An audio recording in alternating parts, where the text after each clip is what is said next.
झाडे ही आजची सर्वात महत्त्वाची गरज आहे। बऱ्याच ठिकाणी मोकळ्या जागेत वृक्षारोपण केले जाते, पण शहरीकरणामुळे सध्या जागेचा अभाव जाणवू लागलाय। त्यामुळे बोन्सायची संकल्पना अशा वेळी उपयुक्त ठरते। आपल्याला हव्या त्या मोठ्या बुंध्याच्या झाडांचे बोन्साय बनवता येते। अगदी मोठ्या डेरेदार वृक्षांप्रमाणेच हे झाड एका छोट्या कुंडीत वाढते, जेणेकरून आपण ते झाड आपल्या बाल्कनीत, अंगणात, परसात अशा ठिकाणी लावू शकतो। याच बोन्साय बद्दल कोल्हापुरातील एका नर्सरी चालकाने माहिती दिली आहे।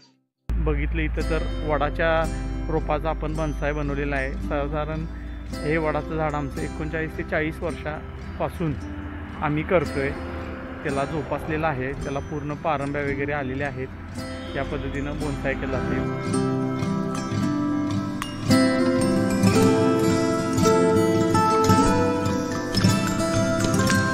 कारण इथे आम्ही गेली 20 वर्ष नर्सरी व्यवसाय करतोय। या व्यवसायामध्ये आपण विविध प्रकारची झाडं, फळझाडं, फुलझाडं, शोभेची झाडं, त्याचप्रमाणे शेतीसाठी लागणारी रोपं पुरवठा करतो। यामध्ये आम्ही आमच्या नर्सरीमध्ये बोन्साय हा प्रकारसुद्धा बनवला जातो। यामध्ये आता आपल्याकडं वड, पिंपळ, ॲडॅनिम, त्याच्याबरोबर उंबर, आंबा यासारख्या रोपांचीसुद्धा आम्ही बोन्साय बनवतो। बोन्साय म्हणजे ॲक्च्युली मोठ्या झाडांची छोटी प्रतिकृती असं म्हणायला काय अडचण नाही।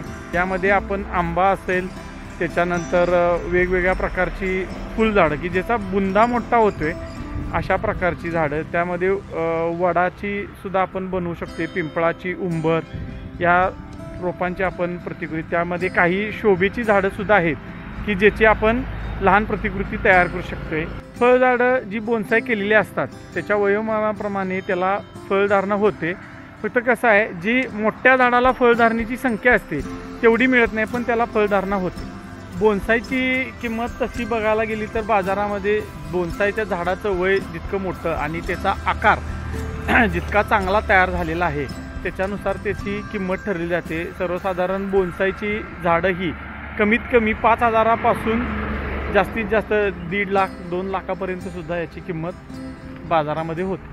दरम्यान बोन्सायची काळजी ही इतर झाडांप्रमाणेच घ्यावी लागते। हवामानाच्या परिस्थितीनुसार सूर्यकिरणे जिथे पडतील अशा ठिकाणी बोन्सायचे घरातील स्थान बदलले पाहिजे। बोन्सायला नियमित पाणी देखील घातले पाहिजे। झाडाची छाटणीही केली गेली पाहिजे, असेही कासोटे यांनी स्पष्ट केलंय। लोकल 18 साठी साईप्रसाद महेंद्रकर, कोल्हापूर।